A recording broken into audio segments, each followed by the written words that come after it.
My wife would spend hours on the phone with her study partner. She said it was just school stress. One day, she left her tablet unlocked. I found a video of them in our bed, laughing, saying, "He's too dumb to notice."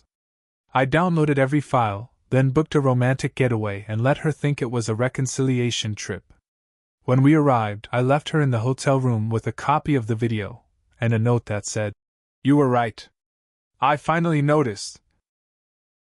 I'm a maintenance guy at the University of Florida in Gainesville. Been there for almost 20 years. I'm the guy people call when the AC breaks or a pipe bursts in the middle of the night. I know the buildings better than some of the professors. My hands are always dirty, my back always sore, but the work's honest and it pays the bills. My wife just used to be a dental hygienist before she decided she needed something more. That's how she put it. Our kids had both moved out. Our daughter's in Tampa, our son's in Atlanta. The house got quiet. Too quiet, maybe. One night she sat me down and said she wanted to go back to school. Said she'd always been interested in business, wanted to finish her degree. I told her to go for it. I wasn't going to be the guy who stood in the way of her growth. I even bought her a tablet and helped set up her student email. She cried when I gave it to her. Said I was the best man she'd ever known. For the first few weeks, it was great. She'd study late, sometimes fall asleep at the table with her notes all over the place. I'd cover her with a blanket and smile. I felt proud of her. Then came Ryan. I remember the first time she mentioned him. "He's just a study partner," she said. "He's really smart. Helps me with economics." I didn't think much of it at first. We were both busy. I worked long hours. She had midterms coming up. It made sense. But then the study sessions got longer. Sometimes she'd be on her tablet until 2 or 3 in the morning. Always in the bedroom with the door half closed. Laughing. Sometimes whispering. And always smiling at her screen in that way you do when you're not talking about school stuff. I started to get this feeling. You know the one.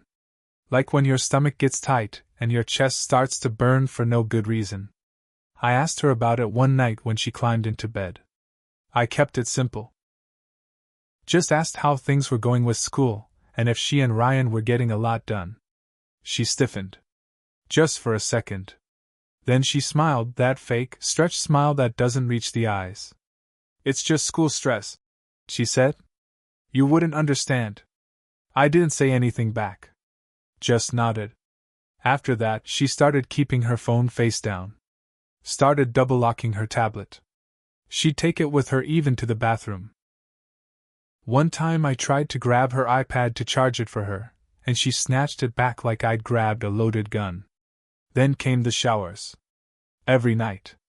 No matter what. Even if she hadn't left the house. She'd shower, lotion up, then sit on the bed in a nightgown she hadn't worn since our honeymoon. But we weren't having sex. Not anymore. I told myself it was stress.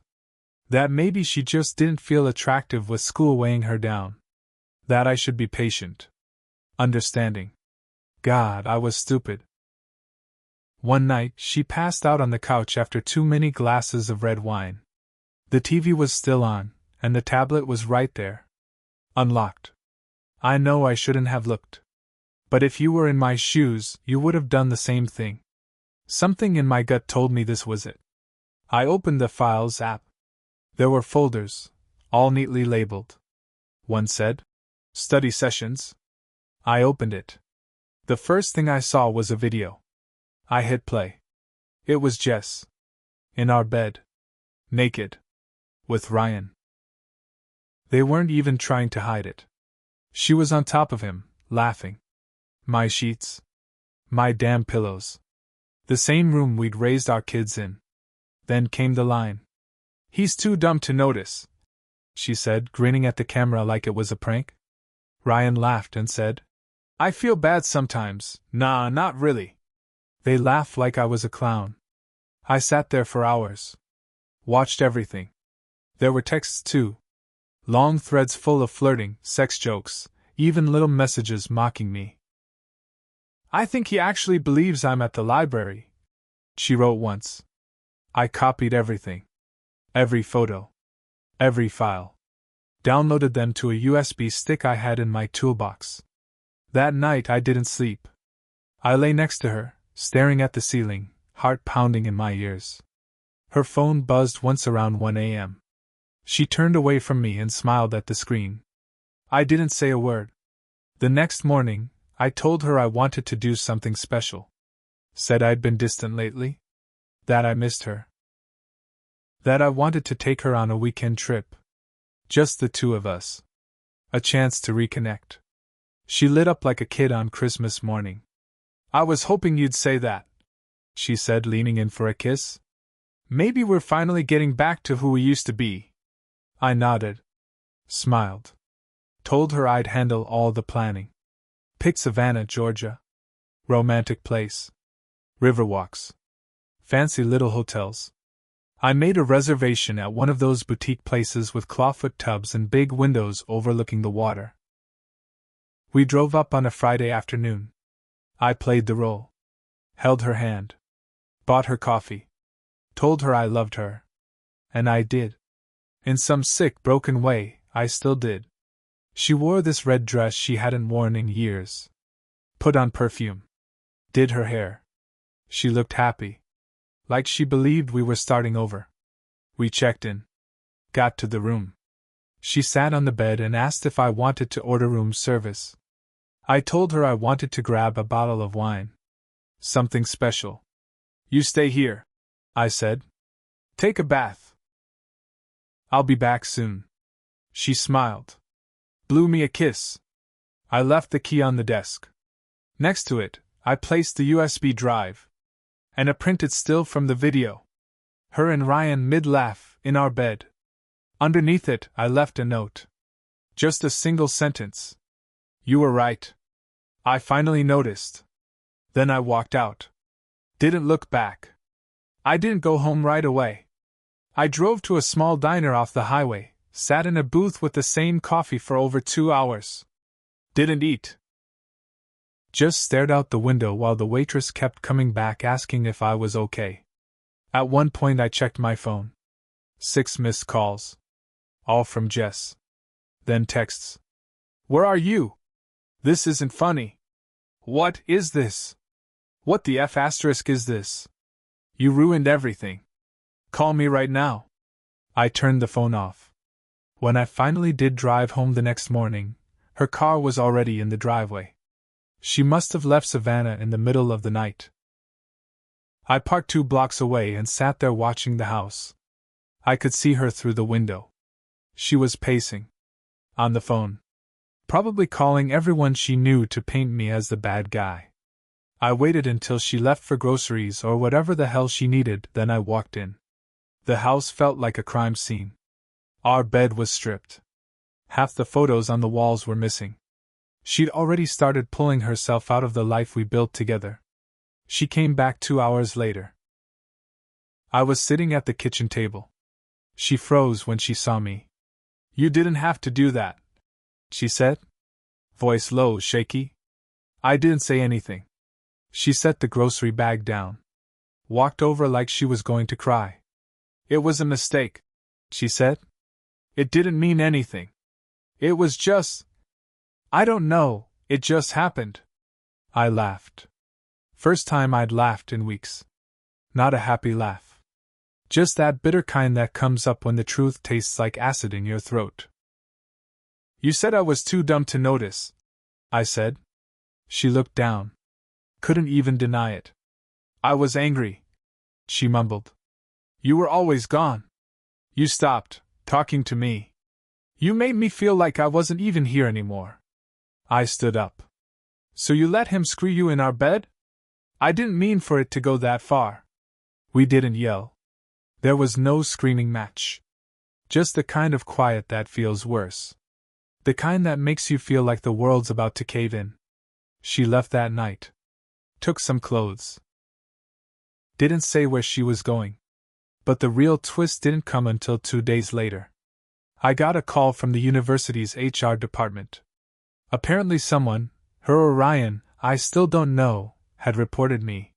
Said I was in possession of private files obtained without consent, and was harassing a student through digital blackmail. They'd put me on unpaid leave while they investigated. That's when I realized she wasn't just ashamed. She was scared. Scared of what those videos might cost her. Or him. I'd never shared the files. Not with anyone. But they were trying to flip it around. Paint me like the problem. It worked, too. People at work started whispering. My boss wouldn't look me in the eye. The woman who broke me was now trying to ruin me. And I wasn't going to let her. I didn't have many people in my corner. My daughter didn't pick sides, but she asked a lot of questions. My son, though, he's got my blood. When I told him what happened, he said, "You want me to drive down and put that guy in a hospital?" I told him no. That wasn't the kind of revenge I wanted. Not the kind that lands you behind bars. But the job thing, that couldn't stand. I called a lawyer. Not a fancy one, just a local guy who helped a buddy of mine through a divorce a few years back. I brought him everything. The texts, the videos, the message logs, all of it. He asked me one thing. "Did you share these files with anyone else?" "No," I said. "They were hers. I copied them for myself." "That's it." He nodded. "They're bluffing. She's trying to flip this because she knows she's screwed." He helped me file a formal rebuttal. We sent the university a packet with timestamps showing the videos were stored on her own tablet. I even included screenshots of the messages where she joked about using schoolwork as a cover. For a week, everything went quiet. Then I saw Ryan. I was leaving a hardware store when I saw him across the parking lot, standing next to a silver Jeep. I could have walked away. Could have ignored him. But I didn't. I walked straight over. He saw me coming and tensed up. "You trying to ruin my life now?" he said before I could even speak. "Didn't have to. You did it yourself," I said. He scoffed. "You're pathetic, man. She told me you'd do something dramatic. You think this makes her want you back?" That's when I realized something. He thought this was all about her. He thought I was trying to win her back. I smiled. "You're in for a surprise then." He got in his Jeep and drove off, peeling tires like a punk kid. 2 days later, HR called me back. Cleared me. Said the issue was resolved and there would be no further action, as long as I didn't speak of it again to anyone on campus. They swept it under the rug. That should have been the end of it. But then I got a knock on the door. Jess's husband. Yeah. Husband. Ryan was married. She hadn't just been cheating on me. She'd been the other woman, too. His name was Derek. Older guy. Maybe mid-40s. Looked like he hadn't slept in days. "You don't know me," he said. "But I know everything now." He'd gotten into Ryan's laptop. Found the same videos. The same texts. Apparently Ryan was dumb enough to back everything up to his shared cloud. Derek had kids. A whole damn family. And now it was all ruined. "I'm not here to fight," he said. I needed to look you in the eye.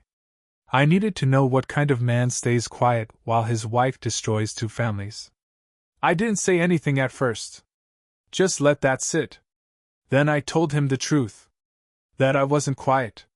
That I had tried to destroy her, just not the way they thought I would. After Derek left, I sat on the porch for a long time. My head was spinning. Jess and Ryan had wrecked 3 homes, mine, his, and now Derek's. And somehow, I was the only one who hadn't thrown a punch or made a scene. But something Derek said stuck with me. "What kind of man stays quiet?"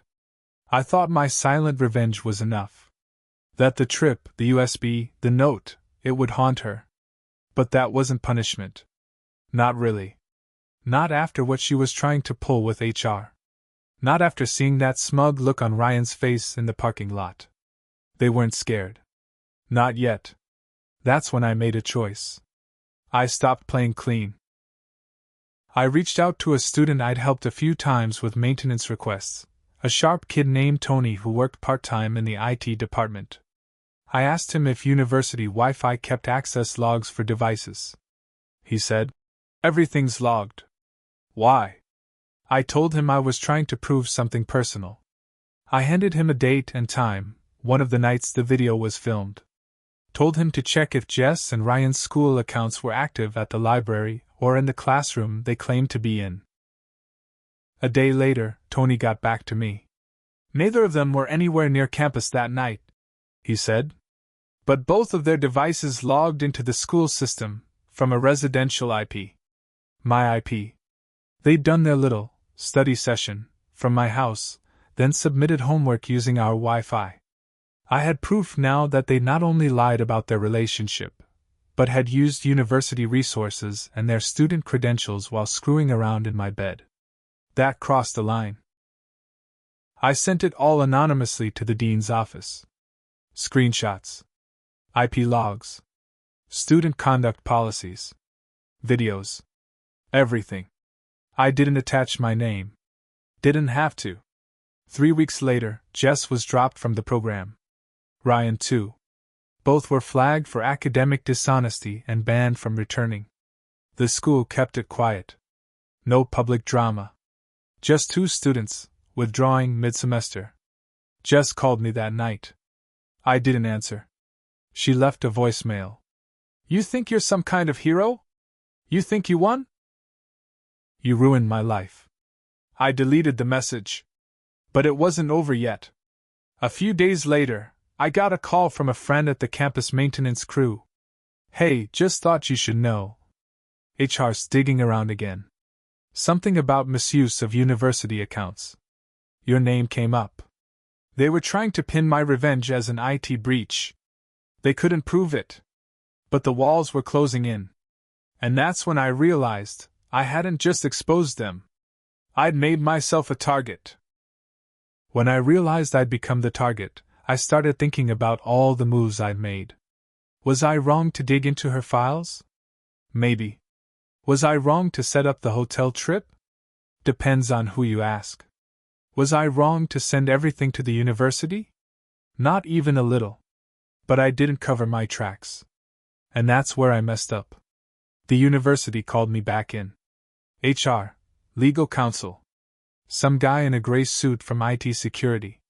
They didn't accuse me directly, but the questions were loaded. "Do you have access to student accounts? Have you ever viewed network logs without proper clearance? Were you aware that student privacy laws apply even when devices are used on private networks?" They couldn't prove anything, but they wanted me to sweat. I knew too much. And even though I was the one who got cheated on, I was now the biggest liability in the room. After the meeting, my boss, a guy named Roger who'd known me since '06, pulled me aside. "They're not gonna fire you," he said, voice low. "But they're gonna push you out. Early retirement. Paperwork's already moving." I nodded. Didn't argue. Didn't fight.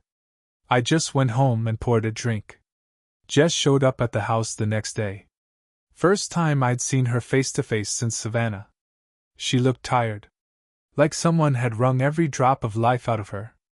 "You happy now?" she asked. "You cost me my degree. You cost him his. You lost your job. What the hell did any of that solve?" I stared at her for a long time. Then I asked one question. Was it worth it? She didn't answer. I stepped aside. Let her come in. She walked straight to the bedroom, our bedroom, and started packing the rest of her things. Photos, jewelry, old clothes. She didn't say another word. When she was done, she stood in the doorway. "I loved you once, you know." I looked at her. Really looked. And for a second, I almost believed her. Then I remembered that video. I didn't say goodbye. Just closed the door behind her and locked it. A week later, I signed the retirement papers. Got a small severance and a quiet exit. No party. No cake. Just a man clearing out his locker and handing in his keys. But I wasn't done. Ryan's wife, Derek's now ex, reached out to me. Turns out Ryan had been juggling 2 other women, even while sleeping with Jess. She'd filed for divorce. Took the kids, the house, and half his bank account. She said, "I hope you wrecked him harder than I did." I told her I didn't have to. He did that all on his own. Now I live in a smaller place. Just me, a recliner, and a quiet that finally feels good. I see my kids more. I walk every morning. I don't check my phone every 10 minutes wondering where she is. But I think about it sometimes. About the way they laughed. About what she said. He's too dumb to notice. She was almost right. Almost.